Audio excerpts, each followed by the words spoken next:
ఒక్క మాట చెబుతున్నాడు ఇక్కడ. ఊరికే మనుషులు బయట విషయాల కోసం తాపత్రయపడతారయ్యా.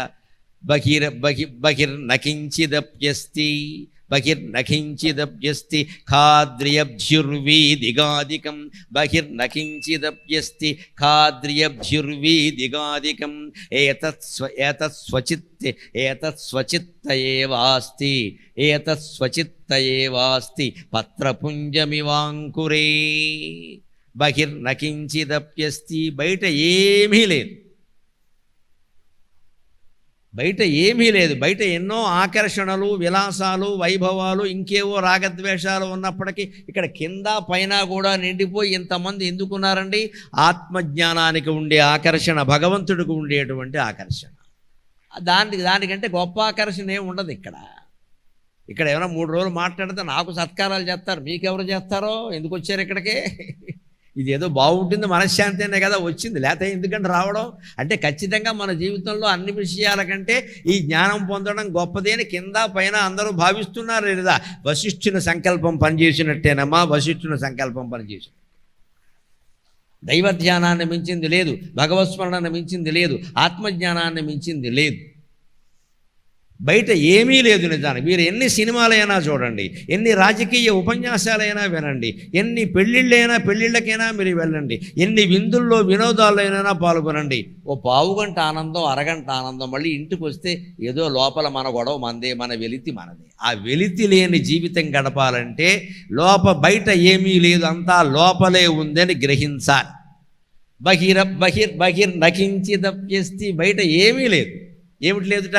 ఖ, అద్రి, అబ్ధి, ఉర్వి, దిగాదికం కలిపాడు, గొప్ప సంధి చేశాడు వాల్మీకి రచనలో. ఖాద్రియబ్జిర్వి దిగాదికం. ఖ అంటే ఆకాశం, అద్రి అంటే పర్వతాలు, అబ్ధి అంటే సముద్రాలు, ఉర్వి అంటే భూమి, దిగాదికం తూర్పు, పడమర, ఉత్తరం, దక్షిణం, ఇంకా చెప్పాలంటే ఈశాన్యం, నైరుతి, వాయవ్యం, ఆగ్నేయం, ఏదైనా సరే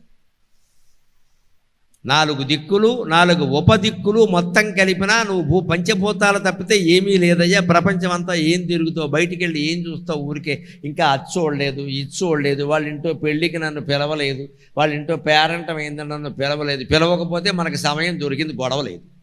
మన ఇంట్లో మనం జపం చేసుకుంటాం, వెళ్ళి చేసేది ఏమిటి ఇక్కడ? ఏదో ఆత్మస్థుతి, పరనంద తప్ప. ఈ ఆలోచనకు రావాలి. బహిర్నకించిదప్యస్తి ఖాద్రియబ్జుర్వి దిగాదికం ఏతత్స్వచిత్త ఏవాస్తి. అదంతా మన మనస్సులోనే ఉంది. ఎలాగా? గొప్ప ఉదాహరణ చెబుతున్నాడు, మనకు బాగా తెలిసింది. పత్రపుంజం ఇవ అంకురే. ఒక విత్తనం భూమిలో నాటినప్పుడు అది మొలకవుతుందని, మొలక పిలకవుతుందని, తర్వాత మొక్క అవుతుందని, మానవుతుందని, కొమ్మై, రెమ్మై, చిగురై, ఆకై, పువ్వై, పిందై, కాయై, పండవుతుందని ఎవరైనా ఊహించారండి? కేవలం విత్తనం అక్కడ ఉంది. చాలా విత్తనాలు లోకంలో ఎవరూ నాటకుండానే ఉంటాయి, మొక్కలు అవుతాయి. ఎవరూ నాటకుండానే, ఎవరూ నీళ్లు పోయకుండానే పెరుగుతాయి. ఆ విత్తనాన్ని ఉదాహరణగా చెబుతున్నాడు. ఆ విత్తనం ఎంత ఉంటుందండి, కానీ మర్రి చెట్టు దాంట్లోంచే వచ్చిందా లేదా? ఆకులు ఉన్నాయా లేదా? పోనీ మామిడి చెట్టు వచ్చిందా లేదా? టెంక, పైగా మనం తినేసిన టెంక, మనం తిని పారేసిన టెంక నాటితే మామిడి మొక్క చిన్న మొలకలా వచ్చింది. ఎంత నున్నగా ఉందో, ముట్టుకోవాలంటే కూడా భయం వేసింది, అది ఏమైనా అవుతుందేమో అని. అది మొలకైంది, పిలకైంది. చిన్న మొలకగా ఉన్నప్పుడు మీ ఇంటి ముందు మొక్కలు, కుండీల్లో మొక్కలు ఉంటాయే, అవి మొలక దశలో ఉన్నప్పుడు వాటి దగ్గర నిలబడండి. ఊరికి చిటికిన వేలుతో ఇలా టచ్ అంటారే, ఏదో ఫోన్ టచ్ కాదు, ఆ చిగురాకును టచ్ చేయండి అమ్మా. జీవితంలో భగవంతుడి పాదాలు ముట్టుకున్నంత ఆనందం కలుగుతుంది. భగవంతుడి పాదాలు మీ ఇళ్ళ అంటి దగ్గర కుండీలు, మొక్కలు ఉన్నాయి, మీరు ఎప్పుడూ ఆ చిగురాకులు చూడడం లేదు, వదిలేస్తున్నారు అంతే. అలాగే ఆ చిగురాకుగా ఉన్నప్పుడే చూడాలి. పసిపిల్లాడిని ఎప్పుడు ముద్దెట్టుకోవాలంటే ఉయ్యాల్లో ఉన్నప్పుడే. దిగిన తర్వాత ఇంకా బాగుండడమ్మా. భూమి మీద గాలెట్టాడంటే అయిపోయినట్టే. ఉయ్యాల్లో ఉన్నప్పుడే బాగుంటాడు. ఆ ఉయ్యాల్లో ఉన్న పిల్లాన్ని తీసి తల్లి ఇలా మెడ దగ్గర వేసుకుంటుంది. ఆ వేసుకున్నప్పుడు ఆ మెడ దగ్గర వాసన చూడండి అమ్మా. అమ్మవారికి పూజ చేసినప్పుడు అగరవత్తుల సుగంధం ఎలా ఉంటుందో పసిపిల్లాడి మెడ సుగంధం అలా ఉంటుంది. ఈ మెడ దగ్గర వాసన 3 లోకాల్లో ఏ సుగంధం దానికి సరిపోదు. వాడు నల్లగా ఉన్నా, ఎర్రగా ఉన్నా, అమ్మాయి అయినా అబ్బాయి అయినా ఆ సుగంధమే. అది ఎప్పుడు ఉంటుంది? ఉయ్యాల్లో ఉన్నప్పుడే. వాడిని తీసి మళ్ళీ ఉయ్యాల తీసి మీరు కింద పడి అయిపోయినట్టే. కాలికి మట్టి అంటిందంటే జీవితానికి మట్టి అంటినట్టు. ఉయ్యాల్లో ఉన్న వీళ్ళ పిల్లాడు అమ్మాయి పాదాలు బయటకు వస్తాయి. అప్పుడు చూడండి శ్రీమన్నారాయణ మూర్తి పాదాలు ఎలా ఉంటాయో పసిపిల్లాడ పాదాలు అలా ఉంటాయి. వాటికి మట్టి అంటలేదు. వాడికి దండం పెట్టుకోవచ్చు, తప్పేం లేదు. ఎంత శుభ్రంగా ఉంటాయి, మట్టి అంటలేదు. నేల మీద పడ్డాడు, మట్టి అంటింది, కర్మ అంతా వచ్చింది వాడికి. ఇంకా వాడికి బూట్లు వేసేసాం మనం, వాడికి మట్టి అంటనిస్తే కదా మనం గొప్పవాళ్ళం. కాన్వెంట్లో బారేసాం, బూట్లు వేసేసాం, మధ్యలో సాక్స్ చోట పెట్టాం, చచ్చాడు వాడు. ఇంకా ఇదివరకు కనీసం కాళ్ళు బయటకు కనిపడేవి పిల్లలు, ఇప్పుడు కనపడితే కదా బూట్లు వేసేసాం మొత్తం. ఎక్కడ ఆ పసిపిల్లాడి పాదాలు, ఉయ్యాల్లో ఉన్నవాడి పాదాలు.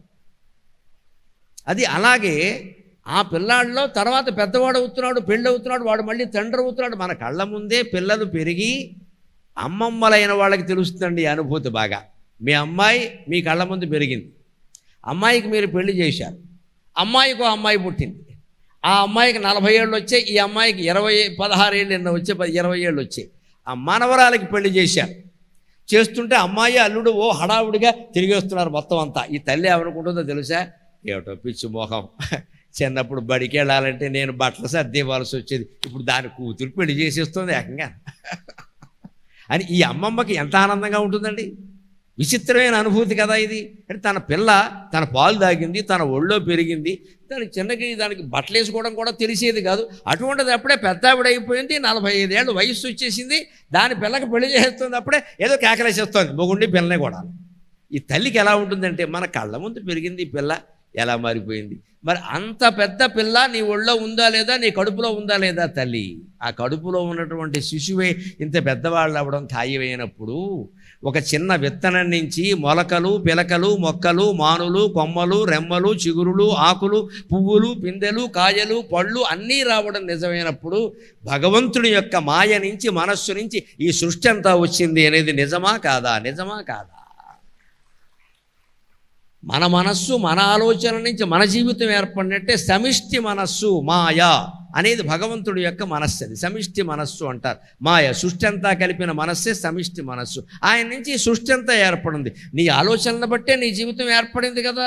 నువ్వు చదువుకోవద్దంటే చదువు రాదు, నీకు పెళ్ళి అవ్వద్దంటే అయ్యేది కాదు. నువ్వే కావాలని చదువుకున్నావు, నువ్వే కావాలని ఉద్యోగంలో చేరావు, నువ్వే కావాలని పెళ్లి చేసుకున్నావు. మొత్తం మీద నీ మనస్సు ఆలోచనల ప్రకారం నీ జీవితం నడిచింది కదా. భగవంతుని యొక్క ఆలోచన ప్రకారం సృష్టి నడుస్తుందండి, అందులో ఆశ్చర్యమేలా. అంచేత ఈ ఆకులు, రెమ్మలు, కొమ్మలు, పువ్వులు, వాటి రంగులు అన్నీ చిన్న విత్తనంలో ఉన్నట్టే ఈ ప్రపంచం అంతా మన మనస్సులోనే ఉంది. దాంతోనే తేల్చుకోవాలి, బయటికి వెళ్ళాల్సిన అవసరం లేదు. అందుకే మనోభావం ఎలా ఉంటే ప్రపంచం అలా కనపడుతుంది. కొంతమందికి రాళ్ళు కూడా రత్నాల్లా ఉంటాయి, జేబుల్లో దాచుకుంటారు.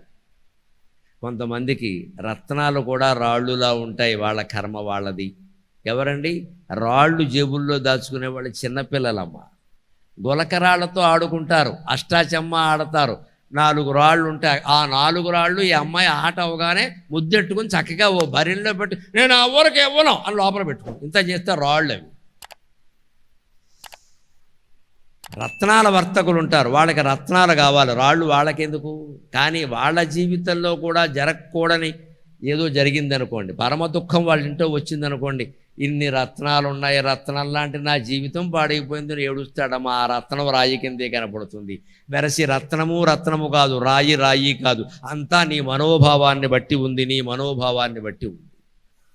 దాన్నే సాగరఘోష కావ్యంలో ఒక చోట వర్ణించే ఈ 2 దృశ్యాలు, రత్నాల వర్తకులు రత్నాలు, పిల్లలు రాళ్ళు జేబుల్లో దాచుకోవడం చూడాలంటే సముద్ర తీరాన్ని చూడాలి. సరిదంత్యక్షరి తీరమందు కడున ఉజ్వల్యంబుగా ఎవ్వరెవ్వరు రత్నమ్ములు చూపుచుండ వణిజుల్ వాణిన్ పరీక్షింప చిల్లరరాలన్గొని రత్నజాలమని పిల్లల్ జేబులందాచిరి ఎవ్వరి రత్నమ్ములు వారివి ధరణి, ఎవ్వరి రత్నమ్ములు వారివి ధరణి, యద్భావం తదేవన్నటుల్. యద్భావం తద్భవతి అంటారు సంస్కృతంలో. నీ మనస్సులో ఏ భావం ఉంటే ఆ రకంగానే ఎదుటి మనిషి కానీ ఎదుటి వస్తువు కానీ కనబడుతుంది. నీకు ఆ మనిషి మీద సదభిప్రాయం ఉంటే ఆయన రాగానే ఏమంటావు, రా మామయ్య ఎంతో కాలంగా నీ కోసం చూస్తున్నా అంటావు, సదభిప్రాయం ఉంది కాబట్టి. ఆ మేనమామ నీకు రావాల్సిన ఆస్తి కొట్టేసాడు అనుకో, పొరపాటు గుమ్మం దగ్గర కనపడ్డాడు అనుకో, ఏదో కొబ్బరి చెప్పు మొహం వేసుకుని ఎలా ఉన్నాడు చూడు, సొంత మేనమామ కూడా సిగ్గు లేదు, కొట్టేసి మళ్ళీ నన్ను చూడడానికి వచ్చాడు ఇక్కడ. ఇంతకీ మేనమామ మంచివాడా చెడ్డవాడా? నీ అభిప్రాయం మారిపోయిందమ్మా, నీకున్న అనుబంధాన్ని బట్టి, నీకున్న అనుబంధాన్ని బట్టి. యద్భావం తద్భవతి. సముద్ర తీరంలో పూర్వం రత్నాల వర్తకులు ఓడలను తీసుకొచ్చేవాళ్ళు. వాళ్ళు ఓడ ఎక్కడో అట్టి పెడతారు, తీరానికి రాదు కదా, లంగరేస్తారు, అక్కడి నుంచి వస్తారు, ఏవో బలచెక్కలు వేస్తారు, వస్తారు, చిన్న చిన్న పడవల్లో వస్తారు. వాళ్ళు ఒక 10-15 రత్నాలు, రత్నం అంటే లక్షల ఖరీదు చేస్తుంది కదా, అటువంటి పట్టుకొస్తారు, చిన్న మొఖమల్ల గుడ్డల్లో పెడతారు. వాటిని పట్టుకొచ్చి ఇక్కడ ఈ రత్నాలు కొనేటువంటి చిల్లర వర్తకులు ఉంటారు, వాళ్ళు అక్కడికి వస్తారు, రత్నాలు అమ్మకానికి వచ్చేయని వస్తారు. సత్యనారాయణ కథలో కూడా ఉంటుంది అది. వస్తే వాళ్ళకి రత్నాలు చూపిస్తారు. చూస్తే ఇది 2 లక్షలంటే ఈ చిన్నాయన ఉండదండి, దీనికి కొంచెం చూడండి వెనకాల మట్టేది అంటింది, సరిగ్గా గీత కూడా ఉందండి, ఇది 2 లక్షలు చేయదండి, మంచిదే కానీ 1,20,000 చేస్తుందంటే రేట్లు కడుతూ ఉంటారు. ఈ వ్యాపారంతో సంబంధం లేకుండా అక్కడ ఆడపిల్లలు పిచ్చుగూళ్ళు కడుతూ ఉంటారు, చిన్నపిల్లలు మగపిల్లలు గులకరాళ్లతో ఆడుకుంటూ ఉంటారు. వాళ్ళు ఏం చేస్తారు, ఈ గులకరాళ్ళు జేబుల్లో దాచుకుంటారు. వాళ్ళకి రత్నాలు అక్కర్లేదు, రాళ్లే కావాలి, వాళ్ళకి ఆ రాళ్లే రత్నాలు. ఈ వర్తకులకి రత్నాలే రత్నాలు. అంటే ఎవరి భావం వారిది, ఎవ్వరి రత్నములు వారివి ధరణి, యద్భావం తదేవన్నటు. నువ్వు రత్నంగా భావిస్తే రత్నమే, రాయిగా భావిస్తే రాయే. వెరసి అది ఏమిటి, అది ఏమీ కాదు, భగవత్ సంబంధమైన ఒక పదార్థం, ఒక సృష్టి. దాన్ని రత్నం అని కొందరు అంటున్నారు, రాయి అని కొందరు అంటున్నారు. ఇవాళ బాగా పిచ్చి నమ్మకాలు పెరిగాక వేళ్ళకి రాళ్ళు పెట్టుకుని రత్నాలు అనుకుంటున్నారమ్మా, నమశివాయ నమశివాయ. కుంకుడుకాయలు పెట్టుకుని రుద్రాక్షలు అనుకుంటున్నారమ్మా, నమశివాయ. అజ్ఞానానికి నమస్కారం.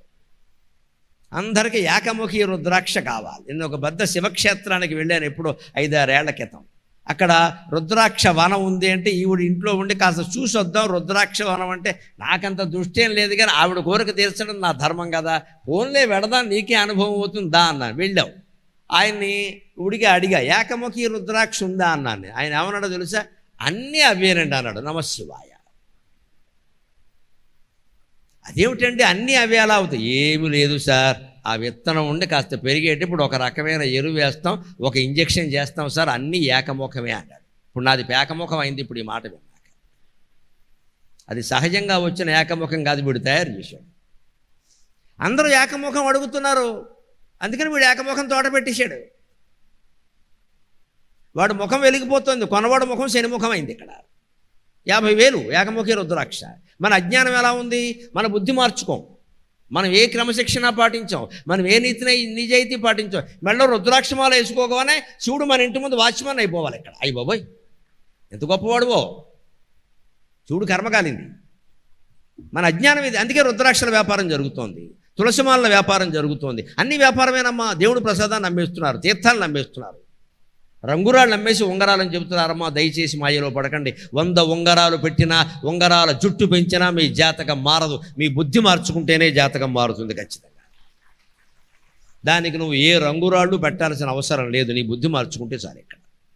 ఎక్కడ లోపం జరిగింది, మన బుద్ధి ఏమిటి, మన తేడా ఏమిటి తెలుసుకోవాలి, దాన్ని చేంజ్ చేసుకోవాలి. ఈ రాళ్ళు మారిస్తే ఏమిటవుతుందండి ఇక్కడ? ఏదో ఉంగరాలు సరదాగా చేయించుకుంటా పెట్టుకుంటాం, ఉంది కడితే ఎవరన్నా ఇస్తే మరీ గౌరవంగా. నాకు ఉన్నవని ఎవరన్నా ఇచ్చినవే, నేను చేయించుకున్నది ఏం లేదు. ఇది ఒకటే పెళ్ళినాటి ఉంగరం, అన్నీ ఎవరో మీ బోటికాడు ఇచ్చినవే పెట్టుకుంటాను. నేను రోజు కూడా పెట్టుకుంటాను, నా సరదా. అందుకని దీన్ని బట్టి నా ప్రవచనం ఉండదండి. ఇదెందుకు నాకు పనిలాగే తీసేసినా ఇలాగే ఉంటుంది. ఎందుకు పెట్టుకుంటాం, ఉంది కాబట్టి పెట్టుకుంటాం. యోగిత్వం అంటే ఎలా, ఒకవేళ ఈ ఉంగరం ఎవరో కొట్టేశారనుకో, నేను భగవత్ సాక్షిగా చెబుతున్నా, నేను ఎవరి మీద కేసు పెట్టను, కనీసం కార్యకర్తలకు చెప్పను, ఇంతవరకు నేను పెట్టుకున్నాను, ఇక నుంచి వాడు పెట్టుకుంటాడు, అంతే లెక్క. నమశివాయ అయిపోయింది. అదే యోగం, అదే జ్ఞానం. ఇంతవరకు నేను పెట్టుకున్నాను కదా, 10 ఏళ్ళుగా పెట్టుకున్నా, అయిపోయింది, ఇక నుంచి వాడు పెట్టుకుంటాడు. పోనీ ఇప్పుడు వాడి మీద కేసు ఎట్టి పోలీస్ స్టేషన్కి తిరగాల నేను ఇక్కడ. పైగా నాకు లౌక్యం బాగా తెలుసు, ఉంగరం పోయింది అని సభలో చెప్పాను అనుకో, కళ్యాణ్ గారు ఇంకో ఉంగరం పెడతారు. నమశివాయ. మరి నేను ఇక్కడ నష్టపోయి వెళ్ళడం ఆయనకి ఇష్టం ఉండదు కదా. అలా నా జాతకం వెలిగిపోతుంటే నేను ఎందుకంటే పోలీస్ స్టేషన్లో కేసు పెట్టాలి, పని లేక. దొంగ గురించి పట్టుకుపోనాయి. దాని గురించిన చింత ఏమిటి? ఇంకా ఎంత ఐశ్వర్యం ఉన్నా చింతించక్కల్లా. అంతే, అన్నీ మన మనస్సులోనే ఉన్నాయి, రత్నాలు రాళ్ళు కూడా. అందుకని జీవితాన్ని గడపవలసిన విధానం ఎలాగో చెబుతున్నాడు. 5 నిమిషాల్లో అది తెలుసుకుని మనం సెలవు తీసుకుందాం. యదాయాతి తదాయాతు యత్ ప్రయాతి ప్రయాతు తతు, యదాయాతి తదాయాతు యత్ ప్రయాతి ప్రయాతు తతు. సుఖేషు మమ నాపేక్ష సుఖేషు మమ నాపేక్ష నోపేక్ష దుఃఖభూమిషు. జ్ఞాని అయిన వాడి జీవితం ఆడవాళ్ళైనా మగవాళ్ళైనా ఎలా ఉంటుంది, ఎలా ఉండాలి అంటే యదాయాతి తదాయాతు, వచ్చేదేదో రాని, యత్ ప్రయాతి ప్రయాతు తత్, పోయేదేదో పోని. ఇలా గడపగలిగితే చాలా సుఖంగా ఆనందంగా ఉంటాం. మనం నలుగురు మన ఇంటికి వచ్చారు, హాయిగా మాట్లాడుతున్నారు, మాట్లాడండి, ముడుచుకుని కూర్చోకండి, హాయిగా మాట్లాడండి. వచ్చారు కదా, వాళ్ళు ఏమనుకుంటారు? వాళ్ళు అన్నవన్నీ వినండి. ఎక్కువ మాట్లాడడం కంటే వినడం మంచిది. మనుషులు సంతోషించేది మనం మాట్లాడితే కాదండి. చాలామంది మనుషులకి జబ్బు ఏమిటంటే వాగడం. ఆ అవకాశం వారికి ఇచ్చి మనం నోరు మూసుకుంటే అయిపోయాయి. మనకి బోడు శక్తి కలిసి వచ్చింది. వాగని వాగని వాగని వీలైతే ఓసారి పావుగంట రికార్డు చేసి మళ్ళీ వాడికే వినిపించు, వాడు ఎంత చెత్త వాగాడో వాడికి అర్థమవుతుంది. ఇంకా మళ్ళీ మాట్లాడే, ఇంకా ఎదుటి వాళ్ళకే మాట్లాడే అవకాశం ఇస్తే సరి. వాడు వాక్కుంటాడు, మనకు శుభ్రంగా మనం ఏం చేసుకుంటాం, మనకి ఇష్టమైతే వింటాం, లేకపోతే వాడిని వాగనిచ్చి మనస్సులో నమ శివాయ నమ శివాయ, వీడు ఎప్పుడు పోతాడు, నమ శివాయ, వీడు ఎప్పుడు పోతాడు, నమ శివాయ, అంతే అయిపోయాయి. జపఫలం మనకు వచ్చింది, వాగుడు ఫలం వాడికి వచ్చింది. ఏం నష్టమేంటి? నలుగురిలో కూర్చోవడం మానక్కల్లా. నాకు నలుగురిలో కూర్చోవడం చికాకు, సిగ్గు, భయం అనద్దు, కూర్చోవాలి. ఆ నలుగురు లేరు, భార్య కూడా లేదు, లేకపోతే భర్త కూడా లేడు, ఎవ్వరూ లేరు, మనం ఒక్కళ్ళమే ఉన్నాం. అప్పుడు అదృష్టంగా భావించి అమ్మవారి జపం చేసుకోవాలమ్మ హాయిగా. ఓం నమో నారాయణి, ఓం నమో నారాయణి అని జపం చేసుకునే అవకాశం మనకు వచ్చిందని భావించాలి. ఒంటరితనాన్ని ఏకాంతంగా భావించాలి. అప్పుడు ఖచ్చితంగా విజయం సాధిస్తాం. 10 మందిలో ఉండడాన్ని వ్యతిరేకించక్కర్లేదు, ఒంటరిగా ఉండడానికి కూడా వ్యతిరేకించక్కర్లేదు. ఏదైనా ఒకటి, యదాయాతి తదాయాతు యత్ ప్రయాతి ప్రయాతు తతు. వచ్చేది రాని, పోయేది పోని, మనకేమిటట? సుఖేషు మమ నా అపేక్ష. ఈ సుఖం కావాలనే అపేక్ష జ్ఞాని అయిన వాడికి ఉండదు. వచ్చిన సుఖాన్ని అనుభవిస్తాడు. ఏదో మధుర పదార్థాలతో భోజనం పెట్టారు, తిందామండి, మనకు యోగం ఉందిగా, లేదు, పెట్టలేదు. ఏదో చిన్న వేపుడు చేశారు, అది కూడా సరిగ్గా లేదు, మజ్జి కోసుకుందాం, పెరుగు బాగానే ఉంటుందిగా, ఎక్కడైనా 2 సార్లు పెరుగు కోసుకో, ఆ వేపుడో పచ్చడో అందులో నంచుకో, అయిపోయే. ఇంకే భోజనం బాగాలంటే పిలిచిన వాళ్ళు బాధపడతారు. ఇక్కడ ఎందుకు వచ్చిన గొడవ ఇది? మన ఇంటికి వెళ్ళాక తింటాం కదా, ఇక్కడే తినాలా అన్నీ? అంచేది ఏది ఉందో అది చూసుకుందాం. అభ్యాసం. సుఖేషు మమ నా అపేక్ష. సుఖం మీద ప్రత్యేకమైన కోరిక లేదు. నా ఉపేక్ష దుఃఖ భూమిషు. దుఃఖం వస్తుందనే ఉపేక్ష, భయం కూడా ఏం లేదు. వస్తే రాని, సుఖాలు రాలా, అలాగే దుఃఖాలు వస్తాయి. 16,000 మంది గోపికలతో 16,000 మందితో నాట్యం చేసింది, గోపికలతో రాసలీలలు సాగించిన వాడు కృష్ణుడే. 72 మంది కొడుకులు తాగి తందనాలాడి చస్తూ ఉంటే పోనే వాళ్ళ కర్మ, గాంధారి శాపం అని వేణువాయిద్యం చేసుకుంటూ ఉన్నవాడు కూడా కృష్ణుడేనమ్మా. రెండిటికీ కృష్ణుడే పరమాత్మ. 2 తీసుకున్నాడు ఒక్కలాగే. పాండవులు గెలిచినప్పుడు ఆనందించిన వాడు కృష్ణుడే.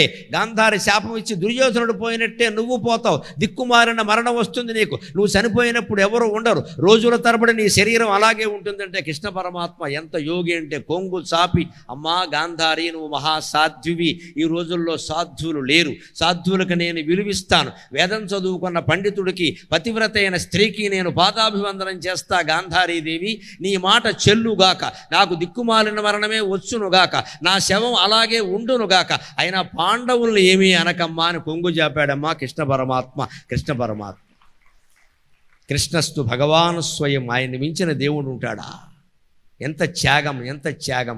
కుచుడంటే ఏదో భోగాలంటారు, విలాసాలంటారు. ఏం చదివారండి భాగవతం వీళ్ళ తలకాయ? కుచుడంటే కష్టాలమ్మా, కష్టాలమయం. కానీ ఆశ్చర్యం ఏమిటంటే భారత భాగవతాలు మొత్తం చదివిన వ్యక్తిగా చెబుతున్న 1,700 శ్లోకాల భారతంలో 14,093 శ్లోకాల వ్యాస భాగవతంలో ఎక్కడా కృష్ణుడు కన్నీళ్లు పెట్టడు. అది కృష్ణ పరమాత్మ.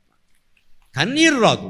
రాముడు దొల్లి ఏడ్చాడు. దుఃఖపడ్డ సందర్భాలు, కోప్పడిన సందర్భాలు రాముడు జీవితంలో ఉన్నాయి. పొరపాటును కూడా కన్నీరు పెట్టలేదు కృష్ణ పరమాత్మ. మహాయోగి అంటే కృష్ణుడే.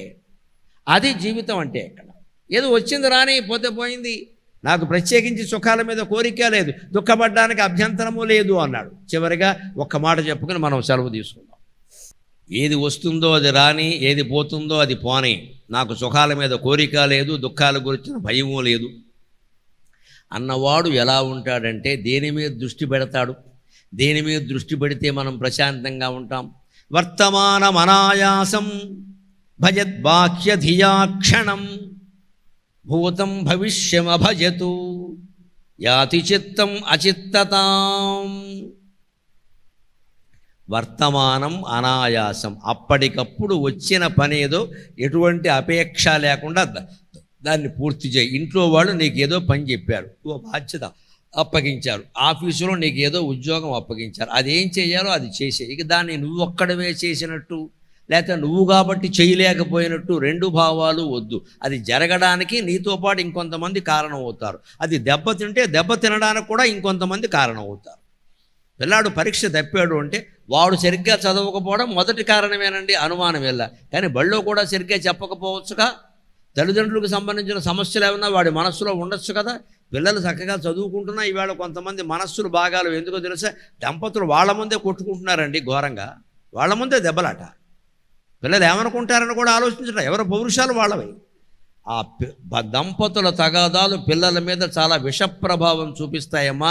నమస్కారం పెట్టి కోరుతున్నా, కనీసం సహనం ఉండాలి, సహనం ఉండాలి. పిల్లలు ఉన్నప్పుడు దంపతులు ఇద్దరూ సీతారాముల్లాగే ఉండాలి. కనీసం నటించండి, పిల్లలు బాగుంటారు. వాళ్ళని వెళ్ళనియండి, బయటికి వెళ్ళమండి.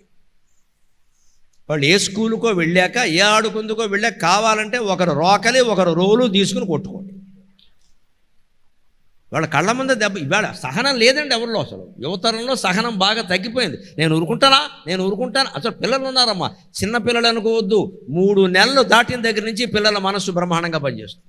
ఆ మాటకు వస్తే 21 days, 21 రోజులు దాటిన దగ్గర నుంచి వాడి మనస్సు బ్రహ్మాండంగా పనిచేస్తుందమ్మా, క్రమంగా పెరుగుతుంది. వాడికి పడిపోయింది బుర్రలో, అమ్మా నాన్న బాగాలేరా, నేనేమైపోతాను, వెంటనే అభద్రత, ఇన్సెక్యూరిటీ, నేనేమైపోతాను, మా అమ్మా నాన్న విడిపోతారా, దెబ్బలాడుకుంటారా, మరో తండ్రా మరో తల్లా, నేను భరించగలనా, ఇంత భరించలేని ఆలోచనలు పిల్లల్లో వస్తే వాడు పరీక్షల్లో పాస్ అవుతారండి. దానికి మనం కారణం కాదా? కాస్త ఆపుకోలేమా? ఆ కోపాన్ని భర్త మీదైనా భార్య మీదైనా కాస్త ఆపుకోలేమా? వాళ్ళు స్కూల్కి వెళ్ళే వరకు ఆగలేమా? ఒంటరిగా ఉన్నప్పుడు తేల్చుకోలేమా? ఇప్పుడు అర్జెంటుగా కత్తి పట్టుకుని యుద్ధం చేయాలా? అదేమన్నా దేశం కోసమా? ఈ ఓపిక ఉంటే పిల్లలు బాగుంటారు. అంచేది పిల్లాడు పరీక్ష తప్పాడు అంటే వాడు చదవకపోవడం ఒక కారణమే కావచ్చు. కానీ మన తగాదాలు, మన గొడవలు, కుటుంబ పరిస్థితులు అవన్నీ వాడి ముందు చర్చించడం, అలాగే బడి మంచిది కాకపోవడం, అందులో కొన్ని సబ్జెక్టు సరిగ్గా చెప్పకపోవడం, ఇన్ని కారణాలు ఉన్నాయా లేదా? జీవితంలో సాఫల్యానికి వైఫల్యానికి అందరూ కారణమే, మన ఒక్కరం కారణం కాదు. కాబట్టి ఏదో విజయం సాధించామని గర్వించాల్సింది ఏం లేదు, ఇక్కడ దెబ్బతిన్నామని బాధపడాల్సింది కూడా ఏం లేదు. అదే చెబుతున్నాడు ఇక్కడ చివరి మాటగా ఇవాళ ముగిస్తూ. అంత బాధపడిపోవాల్సింది ఏమీ లేదయ్యా ఇక్కడ, అది ఎలా వచ్చిందో అలా తీసుకో ఖచ్చితంగా అంటున్నాడు. అంతిమంగా ఏది జరిగినా మన మంచికే అనుకుని పరమాత్మ మీదే దృష్టి నిలపగలిగితే అప్పుడు మనం లక్ష్యాన్ని చేరుకోగలుగుతాం. దానికి ఆత్మనిష్ట ఒకటే సాధనం. ఆ ఆత్మనిష్ట పొందడానికి స్థిరంగా ఇంట్లోనే ఒక చోట కూర్చుని మనం సాధన చేయొచ్చు ఖచ్చితంగా. అప్పుడు మనకది సిద్ధిస్తుంది. ముఖ్యంగా ఏ పని జరగడానికైనా వైఫల్యానికి సాఫల్యానికి మన ఒక్కళ్ళమే కారణం కాదు. కాబట్టి కృంగిపోవలసిన అవసరమూ లేదు, పొంగిపోవలసిన అవసరమూ లేదు. దాన్ని జాగ్రత్తగా మనం తీసుకోగలిగితే అన్ని విజయాలు సాధిస్తాం. మళ్ళీ రేపు 6:30 గంటలకి మనం కలుద్దాం. అంతవరకు మనం ఇంతవరకు ప్రసంగం చేసుకోవడానికి ఉపయోగపడిన తెలుగు భాషలో మనం మాట్లాడదాం. సెలవు.